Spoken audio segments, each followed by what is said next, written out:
Galatians 6, verse 2 reads, "Carry each other's burdens, and in this way you will fulfill the law of Christ."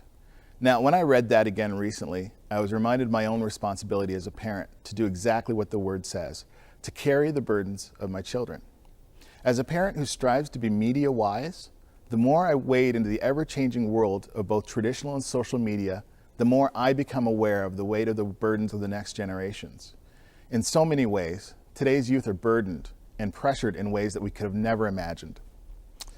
As much as my generation was saturated by traditional media, like television, magazine, and those wonderful tabloids, our kids are super saturated by a constant barrage of images, sound bites, and messages from every possible direction.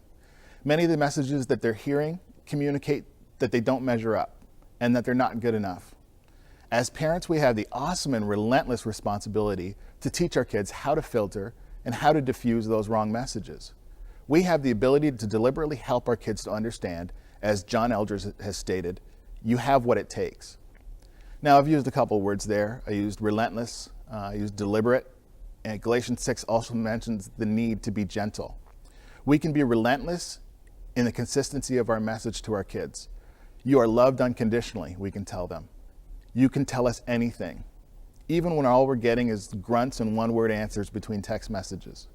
We have the opportunity to be deliberate in setting guidelines within our homes, limiting screen time, and slowing down enough to encourage real conversations, even when that means putting down our own phones. Importantly, we can be gentle in how we address some difficult issues. We can address the issues of self-esteem, of cyberbullying, of inappropriate behavior online, and confusing communications between friends. By being relentless, by being deliberate, and by being gentle, we have the opportunity to be a safe harbor for our kids when everything else is shifting around them. The reality is that there's no definitive rule book on social media.